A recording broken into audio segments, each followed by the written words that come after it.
तो इस तरीके से आपका अगर कोई क्वेश्चन नहीं भी आ रहा है तो आप उसको सही इस तरीके से कर सकते हो। वहां पर ये एक एक नंबर क्या है थोड़ा मैटर ज्यादा करता है कि कहीं हम पीछे आने की बजाय एक नंबर आगे की तरफ बढ़े। मैराथन क्लास के लिए आप ना जाएं।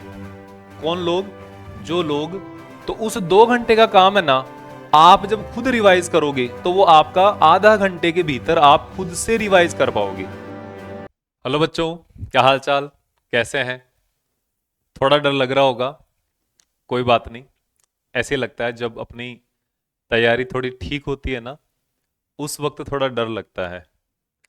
और बहुत ज्यादा जब अच्छी होती है तब बिल्कुल भी डर नहीं लगता। और यह सब बहुत ज्यादा खराब होती है कि अपने को पता होता है यार कुछ नहीं हो सकता, उस कंडीशन में अपने को डर नहीं लगता है, बिल्कुल नहीं लगता है। और ये चीज मैं आपको अपने 10 साल के 12 साल के जो एक्सपीरियंस है मेरा, जो मेरा बच्चों से सीधा जो कनेक्शन रहा है, उसके बेसिस पे मैं बता सकता हूं कि किसी भी एग्जाम के पहले जो बच्चे बहुत ज्यादा स्टडी कर चुके होते हैं, सब कुछ उनके फिंगर टिप्स पे होता है, उनको भी बहुत ज्यादा डर नहीं लगता है। वो थोड़े से एंसियस होते हैं कि 70 आउट ऑफ 70 आएंगे कि 68 आएंगे, इस बात पे वो थोड़े से रहते हैं, बाकी उन्हें डर नहीं लगता। और जो बिल्कुल तैयारी नहीं होती, उनको पता है यार अपना तो निकलना ही नहीं है, अपना तो कुछ होगा ही नहीं, 15-20 नंबर आ जाए बस बहुत है, तो उनको भी जनरली इतना डर नहीं लगता है, क्योंकि इतनी एश्योरेंस टीचर्स दे चुके होते हैं इस टाइम तक आते आते। और मेन जो डर का काम होता है वो जनरली जो लोग 30 मार्क्स से स्टार्ट होके 50-55 के बीच में जो लोग लाई करते हैं ना, उनको डर लगता है थोड़ा। और उसका सबसे बड़ा कारण ये होता है कि उनको, वो हमेशा थोड़े 10 मार्क्स ऊपर वाली कैटेगरी में जाने के लिए कोशिश करते हैं, तो उनको डर लगना थोड़ा सा एक वाजिब है, बिहेवियरल नॉर्मलाइजेशन है उसका, नॉर्मल चीज है वो, है ना। तो इस चीज को ध्यान रखना। और आपको मैं अभी जो 3 दिन आपके पास होंगे, इवन आप कह सकते 3.5 दिन ही है, बाकी सारे एग्जाम में सीबीएसई ने पता नहीं क्या किया है कि 7 to 8 डेज का गैप है सारे एग्जाम्स में, जिसमें फिजिक्स जो डिजर्व करती है, जिसमें इतना गैप होना चाहिए, उसमें बिल्कुल भी गैप नहीं है। ओनली 3 दिन का गैप नहीं होता। 3 दिन में अगर हम आराम से बैठे तो सिर्फ एक बार सिलेबस रिवीजन होता है। और मैं आपको यहां पर थोड़ा सा एक आइडिया, एक टेक्निकली आइडिया देना चाह रहा हूं कि आपको किस तरीके से आप इस 3 दिन को, 3.5 दिन को यूज कर सकते हो। और मेरा ये बिल्कुल भी टारगेट नहीं है कि आप सिर्फ मेरे ही वीडियो देखें या किसी के भी नहीं देखें, ऐसा बिल्कुल भी टारगेट नहीं है। मेरा एक सीधा जेन्यून सा एक एनालिसिस है, जो आपकी जगह अगर मैं होता या मेरे परिवार का कोई होता तो मैं उसको कैसे गाइड करता। मैं सिर्फ वो 2 चीज बताना चाह रहा हूं आपको। इसमें से मैं ये कह रहा हूं, अगर आपकी प्रिपरेशन 50 या 55 से ऊपर के मार्क्स की है, हम यहां पे बात कर लेते हैं, अगर आपकी प्रिपरेशन है ना 50 या 55 मार्क्स के ऊपर की है, तो आपको अब पीवाईक्यूज को छोड़ करके कोई, आपको किसी भी चैनल का कहीं पर भी, मेरे पास पर भी अगर कहीं पर भी कोई सैंपल पेपर हो रहा हो, आप वो दे सकते हो, वो अटेंड कर सकते हो। अगर कोई कहीं पर पीवाईक्यू हो रहा हो, आप वो अटेंड कर सकते हो।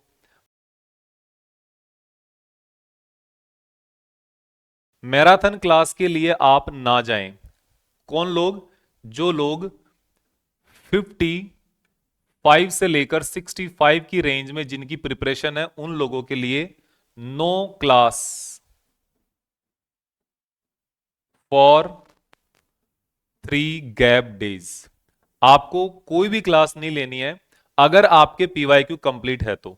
अगर आपके पीवाईक्यू कंप्लीट है तो आपको कोई भी क्लास नहीं लेनी है। उसका मैं सबसे बड़ा रीजन आपको एक बता देता हूं। आप इस कैटेगरी में हो ना, इसका मतलब आपका कॉन्सेप्ट कुछ भी बाकी नहीं है ना। ज्यादातर आपके कॉन्सेप्ट क्लियर है। और अभी जो मैराथन क्लास होगी किसी भी चैनल के ऊपर, उस चैनल पर ऐसा, जैसे मान लो मैं आपको एक मैराथन क्लास लूं सपोज, और मैंने आपकी 12 घंटे की क्लास ली, और मैंने आपको फर्स्ट फिजिक्स पढ़ाया, फर्स्ट फिजिक्स। और फिर मैंने मान लो एक बार अगर कोई भी टीचर 12 घंटे की क्लास लेंगे, तो उनके बाद फिर मान लो सेकंड क्लास मान लो 10 आवर्स की होगी, और वहां पर सेकंड फिजिक्स पढ़ाया। तो इन दोनों 22 घंटे के अंदर फिजिक्स क्लास का अपना ऐसा कोई भी नया कॉन्सेप्ट नहीं होगा जो मैं या कोई भी टीचर उस 10 घंटे या 12 घंटे की क्लास में बता पाएंगे, नहीं होगा। ये मैं आपको एश्योरेंस दे सकता हूं, क्योंकि मेरा इतना जो एक्सपीरियंस है जो बच्चों को पढ़ाने का, मैं उससे बता रहा हूं आपको। ठीक है, तो 10 से 12 घंटे की क्लास में कोई भी नया जो एक कॉन्सेप्ट है नहीं बता पाएंगे। दूसरी चीज, इस टाइम में ऐसा कोई नया क्वेश्चंस भी किसी के पास नहीं रहेगा कि वो क्वेश्चन एकदम बिल्कुल ही नया हो और वो आपके आने के चांसेस होते हो। तो आपको फिर क्या करना है, आपको सिर्फ एक काम करना है कि जितना आपका पढ़ा हुआ है ऑलरेडी, आप उसको बहुत अच्छे से रिवाइज बहुत ही बढ़िया तरीके से करें। और आपका रिवीजन का जो मैं टाइम दे रहा हूं 3 डेज के अंदर से, आप ये मान लो फर्स्ट डे आपको फर्स्ट बुक करनी है, एक दिन में आपको फर्स्ट बुक करनी है। एक दिन कब से कब तक? 17 को आप आ जाओगे और आप 4 PM से पढ़ाई करने की कंडीशन में आना ही है आपको, क्योंकि गैप बहुत कम है। तो आपको 4 PM 4 बजे आपको पढ़ने बैठ जाना है। ये आप कंसिडर कर मान के चलो, 4 बजे से लेकर कम से कम रात को जब तक आप पढ़ सको।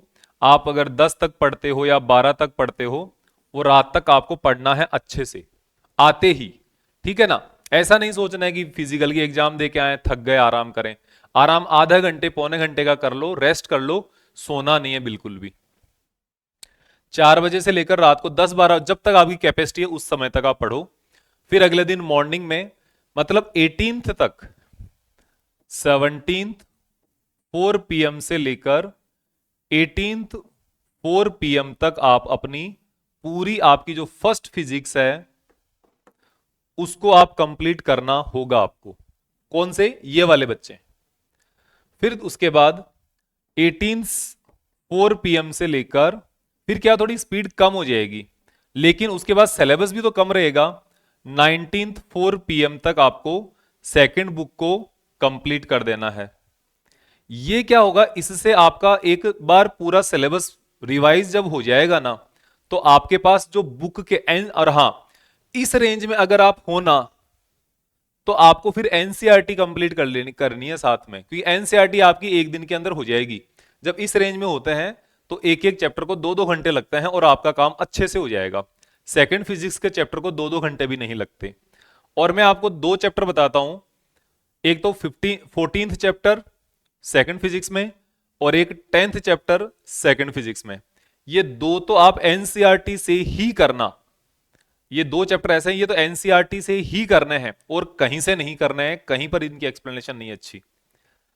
ये आपको ध्यान, और बाकी भी आपको वहीं से, और नोट्स वगैरह आप अपने आप कर लो, क्योंकि आप इस कैटेगरी में हो तो आप खुद समझदार हो आपको क्या करना है। फिर हम बात करते हैं अब इससे थोड़ा सा नीचे, कि जो लोग 45 या आप ये मान लो 40 से लेकर 55 के बीच में है, 40 से लेकर 55 के बीच में है, उन लोगों के लिए है कि आपको PYQ अगर कहीं से है, जैसे कि वो तो मैं करवा ही रहा हूं, वो पूरे कर लेने हैं आपको, क्योंकि मैं कोशिश कर रहा हूं जल्दी से जल्दी जल्दी डाल दूंगा, और वो तो आपको पूरे कर लेने हैं। और उसके बाद आपको भी जो सैंपल पेपर है, सैंपल पेपर आपको करने हैं, क्योंकि सैंपल पेपर जैसे मान लो जनरली कोई भी करवाते हैं, जैसे मैं भी करूंगा, तो वो पिछले 3-4 साल के पेपर देखकर उसके बाद एनालाइज करके लेकर आएंगे कि कौन से क्वेश्चंस है जो रिपीट होते हैं। वो कोशिश करेंगे कि ज्यादा से ज्यादा आपके एग्जाम की तरफ जाए। लेकिन सैंपल पेपर में भी ऐसा बिल्कुल भी नहीं करना है कि आप पूरे दिन में से 6 घंटे या 7 घंटे आप किसी भी क्लास के अंदर बिजी हो, ऐसा नहीं करना है। अगर मान लो मैं भी लाइव क्लास ले रहा हूं, मेरी प्लान है लेने का कि मैं कोई लाइव मैराथन क्लास या कोई भी चैप्टर की क्लास लूं, लेकिन अगर आप इस कैटेगरी में हो तो आपको वो मैराथन क्लास नहीं लेनी है। उसका मैं सबसे बड़ा कारण यही बता देता हूं कि 1 घंटे में करा हुआ चैप्टर, आपको पता है कि मान लो मैं एक जो चैप्टर 2 घंटे में करूंगा, एक इलेक्ट्रिसिटी वाला चैप्टर, तो उसमें कितने कॉन्सेप्ट हो पाएंगे? नहीं हो पाएंगे। क्वेश्चंस भी वही होंगे जो आपने ऑलरेडी करे होंगे। तो उस 2 घंटे का काम है ना, आप जब खुद रिवाइज करोगे तो वो आपका आधा घंटे के भीतर आप खुद से रिवाइज कर पाओगे। इसलिए यहां पर बिल्कुल भी इस जो एक अट्रैक्टिव किसी भी थंबनेल के ऊपर ना जाए, ठीक है, इवन मेरी तरफ से भी क्यों ना आए। तो वो मैराथन वगैरह वगैरह की क्लास के ऊपर इसलिए थोड़ा सा आपको कम विश्वास करे, खुद के ऊपर करना है। लेकिन हां, अगर आप इस कैटेगरी में हो ना कि आप 25 से लेकर 30 की रेंज में हो, या फिर आपको लग रहा है कि आप 35 तक की रेंज में हो, 25 से लेकर 35 या उससे कम की रेंज में हो, तो आप कोई क्लास ज्वाइन कर सकते हो। लेकिन कोशिश फिर भी आपको यही करनी चाहिए कि सबसे पहले खुद की तैयारी पूरी हो, सबसे पहले खुद का मोटिवेशन पूरा हो, और आपको भी यह कोशिश करो कि एक दिन के अंदर 3 से 4 घंटे से ज्यादा की क्लास नहीं हो। मैक्सिमम जो आपकी क्लास का जो टाइम है ना, क्लास का जो ड्यूरेशन है, वो 3 से 4 घंटे के बीच में ही होना चाहिए, इससे ज्यादा नहीं होना चाहिए किसी भी दिन। अब मैं आपको इसका एक कारण बताता हूं, लॉजिकल कारण बताता हूं। जब हम किसी से कुछ सुन रहे होते हैं, जैसे कि मैं आपको कुछ पढ़ाऊं, कोई भी नया चैप्टर लूंगा, आपका जो पढ़ा हुआ है पहले से मैं लूंगा, तो मैं जब आपको एक्सप्लेन करूंगा ना, तो आपको यह लगेगा कि मेरे को याद हो रहा है। एक्चुअल में वो आपको याद नहीं हो रहा है। वो आपका अगर पहले से याद है, पहले से अगर आपका पढ़ा हुआ है, तो वो आपको रिवाइज हो रहा है ओनली। और हमारे कानों में जब कुछ पड़ता है और पहले से हमारा सुना हुआ है, तो कहीं ना कहीं सबकॉन्शियस माइंड में है तो पहले से वो, लेकिन हमें यह लगता है कि यार हमें याद हो रहा है। तो ये क्या है एक, और जो मैं चीज बता रहा हूं वो टेक्निकल है। ऐसे नहीं कि मैं जो चाहे आए वीडियो के लिए आ गया तो मैं बोल दिया, ऐसा बिल्कुल भी नहीं है ना। तो आपको भी एक दिन के किसी भी स्टूडेंट को किसी भी कंडीशन में 3 से 4 घंटे से ज्यादा की क्लास कभी नहीं लेनी है इन 4 दिनों के अंदर। और दूसरी बात, शुरुआत के 3 दिन में आप थोड़ा सा रेस्ट कम करोगे तो चलेगा, कोई दिक्कत नहीं है। लेकिन 21st के पहले दिन रात, तो आपकी 21st को एग्जाम है, तो 20th की जो रात होगी उस दिन आपको टाइम पे सो जाना है, बिना टेंशन के। क्योंकि टेंशन लेकर एग्जाम में नहीं जाना है कि मेरा क्या होगा, वहां पे जो होगा वो सब अच्छा होगा। लेकिन वो कब होगा, इन 3 साढ़े 3 दिन को आप जब अच्छे से मैनेज करोगे उस कंडीशन में होगा। तो आपको मेरा इतना ही कहना था। और मैं आपको अब एक चीज बताने वाला हूं कि कौन कौन से चैप्टर हैं जो, ये मान लो यहां पर जो बच्चे 25 से लेकर 30 की रेंज में है, या बिलो 25 की रेंज में है, या यहां तक आप ये मान के चलो 45 तक की रेंज में है ना, वो बच्चे हैं, तो उनको सबसे पहले कौन से चैप्टर तैयार करने चाहिए वो मैं आपको बता देता हूं। कि जो लोग 45 के अंदर अंदर की रेंज में हो, सबसे पहले इन चैप्टर्स को तैयार करना। देखो अभी हम बात करेंगे, एक 1 बाय 1 बात करूंगा एक एक चैप्टर की, वैसे पूरी नहीं करूंगा, है ना। एक सेकेंड, ये क्या हुआ इसके, हाँ देखो अपना जो यहां पर आपकी यूनिट्स है ना, सबसे पहली यूनिट, यूनिट 1 एंड यूनिट 2। यहां पर आपके पास यूनिट 1 एंड यूनिट 2 है, जिसमें electrostatic and electrostatics,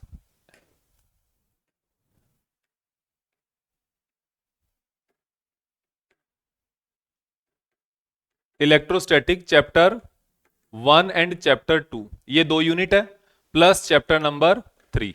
in 2 unit में 3 चैप्टर है। जो दोनों यूनिट मिलकर कितने की बन रही है, 16 मार्क्स की बन रही है ना। लेकिन ये यूनिट्स आपको पता है, ये बड़ी यूनिट है दोनों की दोनों। चैप्टर दोनों के दोनों क्या है, तीनों चैप्टर क्या है, काफी बड़े हैं और कॉन्सेप्चुअल भी है। ठीक है, तो ये आपको ध्यान रखना है। इनमें आप जब स्टडी करते हो, मैं टॉपिक वाइज के लिए वीडियो बाद में लेकर आऊंगा, अभी मैं आपको सिर्फ मोटा मोटी बता देता हूं। ये थोड़ी बड़ी यूनिट है, जब आपको स्टडी करनी हो ना, जब आप रिवीजन कर रहे हो, तो इनको जब आप अगर 45 से अंदर की इस रेंज में हो अगर आप, तो इनको आप बाद में करना है एक बार। तो फिर आपको पहले क्या करना है, पहले आपको ये वाली चीज करनी है आगे, जो मैं बता देता हूं एक बार। ये यहां से देखो, चैप्टर नंबर 8 से स्टार्ट करते हैं हम। चैप्टर नंबर 8 से जब हम स्टार्ट करेंगे यहां पर, तो आपको पता चलेगा कि इसके अंदर देखो, ये चैप्टर नंबर 8, चैप्टर नंबर 9 और चैप्टर नंबर 10, 3 चैप्टर है। और 9 को अगर थोड़ा सा छोड़ दे तो ये दोनों चैप्टर बहुत छोटे हो गए। 8th वाला तो बिल्कुल ही छोटा है, 10th वाला भी छोटा है, क्योंकि उसमें एक Young's double slit experiment, interference और हाइगेंस प्रिंसिपल, ये 2 टॉपिक है केवल। जो तीसरा टॉपिक है वो बहुत ही कम है, उसका कोई डेरिवेशन वगैरह नहीं है, किसका, सिंगल स्लिट एक्सपेरिमेंट का। तो डेरिवेशन वगैरह नहीं, तो बहुत छोटा चैप्टर हो गया, छोटी यूनिट हो गई ये यूनिट जो है। और यहां पर आपको कितना करना है, ये यहां पर आपको 18 मार्क्स दे रही है ये यूनिट। कहां पर चैप्टर नंबर 1 2 3 मिलकर 16 मार्क्स दे रहे थे, कहां पर चैप्टर नंबर 8 9 10। 9 एक बड़ा चैप्टर है, बाकी 8 बहुत छोटा सा है, और जो वेव्स है ये भी बहुत छोटा है। 18 मार्क्स मिल रहे हैं आपको चैप्टर नंबर 8, चैप्टर नंबर 9 और चैप्टर नंबर 10। बहुत छोटे छोटे टॉपिक्स है, ये बहुत छोटे छोटे चैप्टर्स है, इनको किसी भी कंडीशन में नहीं छोड़ना है आपको, ठीक है। फिर दूसरी बात करें हम, उसके बाद में ड्वेल नेचर जो आपकी 7th यूनिट है, ड्वेल नेचर चैप्टर नंबर 11, और atoms and nuclei, atoms and nuclei 12th number and 13th। ये 3 चैप्टर है, छोटे छोटे चैप्टर है, बहुत ज्यादा वेरिएशंस नहीं है इनमें, ठीक है ना। एटम्स एंड न्यूक्लियाई का तो क्वेश्चन ऐसे मान लो जैसे फिक्स सा होता है, और 2-4 टाइप के क्वेश्चन वो एकदम बिल्कुल फिक्स होते हैं। 12 मार्क्स यहां हो गए, तो यहां पर ये इतना सा मिलकर कितना हो गया, 12 + 18 13 मार्क्स हो गई। और फिर एक आ गया आपकी सेमीकंडक्टर। सेमीकंडक्टर भी बहुत ज्यादा बड़ा नहीं है, करंट इलेक्ट्रिसिटी कोर्स सेमीकंडक्टर को अगर देखें तो सेमीकंडक्टर बहुत सिंपल चैप्टर है, उसमें थोड़ी सी थ्योरी ज्यादा है, लेकिन मैं आपको उसका ट्रिक बताता हूं। एक एनर्जी बैंड डायग्राम वाली जो एनर्जी बैंड थ्योरी जो है ना, उसके अलावा जितने भी टॉपिक्स है सारे टॉपिक्स में डायग्राम होते हैं। अगर आपने वो डायग्राम अच्छे से तैयार कर लिए तो आपको थ्योरी की केवल 2-2 या 3-3 लाइनें लिखनी पड़ेगी सिर्फ और सिर्फ, है ना। जैसे रिवर्स बायस फॉरवर्ड बायस आ गया, तो रिवर्स बायस के 3 डायग्राम है, एक सर्किट डायग्राम, एक जंक्शन डायग्राम और एक ग्राफ, 3 हो गए। 2 मार्क्स में 3 आपने डायग्राम बना दिया ना एकदम, और डायग्राम आप सीधे पेन से बनाने, कोई पेंसिल वेंसिल नहीं लगानी, और फिर आपको 2 से 3 लाइनें लिखनी होती है, आपके 2 मार्क्स पूरे पक जाते हैं। कितना छोटा सा काम है, कोई कैलकुलेशन नहीं है, कोई न्यूमेरिकल का झंझट नहीं है, आपके सीधे काम हो गया। एनर्जी बैंड थ्योरी में भी एनर्जी बैंड्स जो होते हैं ना, उनका गैप दिखाना होता है कंडक्टर इंसुलेटर सेमीकंडक्टर के अंदर, आपने वो दिखा दिया डायग्राम, और फिर 2-3 लाइनें आपको, सिर्फ 2-3 लाइनों में अगर आप एक्सप्लेन कर देते हो ना, आपका पूरे मार्क्स जुड़ते हैं वहां पे। क्योंकि जो की जो आती है ना, वो इसी तरीके से बनी हुई आती है, स्टेप्स के मार्क्स होते हैं। तो वहां पे क्या हुआ, 18 + 12 + 7, कितने मार्क्स हो गए ये 7 के, कौन से वाले चैप्टर के, नेक्स्ट वाले के जो सेमीकंडक्टर है। तो ये आपको टोटल मिलकर यहां पर 37 मार्क्स हो गए, और ये 37 मार्क्स सबसे सस्ते मार्क्स है, वेरी चीप, है ना। ये सबसे छोटे हैं। तो यहां पर देखो, मेरे को अभी मैं उस लेक्चर सीरीज बनाने में थोड़ा बिजी था, तो मैं इतना नहीं बना पाया, वरना मैं इसको मैं सोच रहा हूं कि पहले मैं कंटेंट दूं आपको। स्ट्रेटेजी अपने आप बनती है, जब पढ़ते हो ना बेटा, अपने आप स्ट्रेटेजी बनती है, कुछ भी करने की कोई भी स्ट्रेटेजी की जरूरत नहीं होती। आप सिर्फ फर्स्ट चैप्टर से स्टार्ट करो, लास्ट तक पढ़ते जाओ, अपने आप स्ट्रेटेजी काम करेगी, फिर कुछ भी जरूरत नहीं पड़ेगी। लेकिन लास्ट टाइम में मैं सिर्फ इसलिए बता रहा हूं कि अगर आप 45 के अंडर में रेंज में हो, तो आप कहीं पर भी बड़े वाले चैप्टर के अंदर फंसना नहीं है। सबसे पहले ये जो छोटे चैप्टर है ना, इनको पहले निपटाओ। ये 37 मार्क्स आपके बहुत सस्ते मार्क्स है, ये इस चीज को ध्यान में रखना, ठीक है। तो ये आपने कर लिया। ये हो जाने के बाद फिर आप यहां से जो आपका पीछे वाले जो चैप्टर्स है, ये देखो, ये आपका जो सेमीकंडक्टर इलेक्ट्रॉनिक्स 7 मार्क्स का है, तो इसमें आपको 37 मार्क्स, तो ये आपको बिल्कुल अच्छे से करने हैं। अब देखो 37 मार्क्स आपके सेकंड फिजिक्स के हैं। सेकंड फिजिक्स में मान लो एक चैप्टर फर्स्ट का मान लो, तो आज उसके 2 नंबर उधर काट दो चाहे, फिर भी 35 मार्क्स। मतलब सेकंड फिजिक्स में मटेरियल तो आपका ओनली 35% ही है पूरी फिजिक्स का, मार्क्स आपको पूरे 50% दे रही है, तो वो पहले आपको अटेम्प्ट करना चाहिए। फिर दूसरी बात है इलेक्ट्रोस्टैटिक करंट इलेक्ट्रिसिटी, और फिर यहां पर देखो, यहां पर सबसे पहले जो ये है ना मैग्नेटिज्म एंड मैटर, ये बिल्कुल भी नहीं छोड़ना है। इसमें से आपके एक 3 नंबर का क्वेश्चन पक्का ऐसा आएगा जो कोई भी आंख बंद करके भी बच्चा कर सकता है। और वो कौन सा हो सकता है क्वेश्चन, वो कौन सा होता है, डाया पैरा फेरो, वो होगा आपका डाया पैरा एंड फेरो। ये क्वेश्चन होगा इसके अंदर मैग्नेटिज्म एंड मैटर में। एक तो ये क्वेश्चन आ गया डाया पैरा फेरो, और फिर अगर मान लो उन्होंने कोई टफ देना होगा तो फिर वो सोलेनोइड को एज अ बार मैग्नेट को इक्विवेलेंट करवाने के लिए दे सकता है, और एक उनकी जो प्रॉपर्टीज होती है उनकी कोई डेफिनेशन वगैरह वहां पे पूछ सकता है। इसमें इतना ही है। और हम बात करें यहां पर जो इलेक्ट्रोमैग्नेटिज्म की मैं आपको एक चीज बता देता हूं। जैसे यहां पे डायरेक्शन के क्वेश्चन आते हैं, डायरेक्शन के क्वेश्चन। अब डायरेक्शन के क्वेश्चन मान लो अगर उसने बंदे ने केवल सिंगल किसी लूप के अंदर इंड्यूस्ड करंट की डायरेक्शन पूछी, अकेला क्वेश्चन आ गया एक नंबर का छोटा, तो आपको क्या करना है, आपको अगर बिल्कुल अच्छे से आ रहा है, you are confirm, you are okay, तो आप डायरेक्ट उसके अंदर आंसर लिख। लेकिन अगर मान लो आपको कोई कंफ्यूजन हो कि सर ये भी हो सकता है, ये भी हो सकता है, मेरे को निकल नहीं पा रहा, मैं निकाल नहीं पा रहा आंसर, तो आपको क्या करना है, जब आपको सीक्वेंस में जहां पर चल रहे हो, जहां पे आपको लिखना है वहां पर तो आप लिख दिया मान लो क्लॉकवाइज, या किसी भी एक जगह पे आपने आंसर लिखा उसका, जो आपका आंसर उसके टर्म्स में दिया वो वहां पे लिख दिया। और आपको पता है यार ये ऐसा हो भी सकता है, ऐसा नहीं भी हो सकता है, आप लास्ट में जाकर जब आपका पेपर खत्म हो रहा है वहां पे ये आंसर इधर बीच में पड़ा रहने दो, लास्ट में सेम क्वेश्चन नंबर लगाकर आप वहां पे आंसर लिख दो मान लो एंटी क्लॉकवाइज। अब इससे क्या होगा, इससे चेक दोनों होंगे, दोनों चेक होंगे। लेकिन अगर मान लो ये वाला गलत हुआ तो इसके आपको मार्क्स कितने मिलेंगे, 0 मार्क्स। इसका कितना मिलेगा, 1 मार्क्स। और जब आंसर शीट चेक होती है, मार्क्स बाहर चढ़ाए जाते हैं, तो जिस जगह पर 0 मार्क्स है वो नहीं चढ़ते, जिस जगह पे मार्क्स दिए हुए हैं वो चढ़ते हैं। इस बात का ध्यान रखना। मान लो आपने एक क्वेश्चन को 2 जगह अटेम्प्ट कर दिया, एक जगह 1 नंबर दे दिया, एक जगह 2 नंबर दे दिया, तो 2 मार्क्स जहां पे दिया ना वो चढ़ेगा। एक जगह 0 दे दिया आपने, गलत कर दिया, दूसरी जगह 1 आ गया, तो वो जो 1 है वो चढ़ेगा। तो इस तरीके से आपका अगर कोई क्वेश्चन नहीं भी आ रहा है तो आप उसको सही इस तरीके से कर सकते हो। कौन सा, केवल और केवल मान लो कोई डायरेक्शन का, और कोई पूछ ले किसका क्या ज्यादा किसका क्या कम, तो वहां पे आपको पता नहीं चल रहा किस, तो एक जगह तो आपने एक आंसर लिख दिया अगर वो 1 मार्क्स में है, और दूसरी जगह आपने दूसरा आंसर लिख दिया वो अगर जाके आगे जाकर, तो वहां से क्या आप अपना 1 नंबर 1.5 नंबर बचा सकते हो। और जिन बच्चों की आपको पता है जो 30 के आसपास की रेंज में होते हैं, 25 से लेकर 35 40 के बीच की रेंज के, वहां पर ये एक एक नंबर क्या है थोड़ा मैटर ज्यादा करता है कि कहीं हम पीछे आने की बजाय 1 नंबर आगे की तरफ बढ़े। तो इन चीजों का थोड़ा ध्यान रखना, और कोई ज्यादा कुछ ध्यान नहीं रखने की जरूरत।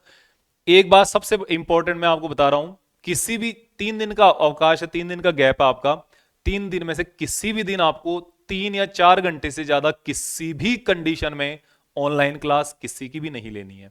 ये आपको ध्यान रखना, चाहे मेरी ही क्यों ना हो। ठीक है, तो बाय, आज में इतना ही कहना था, और अगर मेरे को लगेगा कुछ इंपॉर्टेंट चीज तो मैं आपको 10 मिनट 5 मिनट की वीडियो में बता दूंगा। Thank you very much.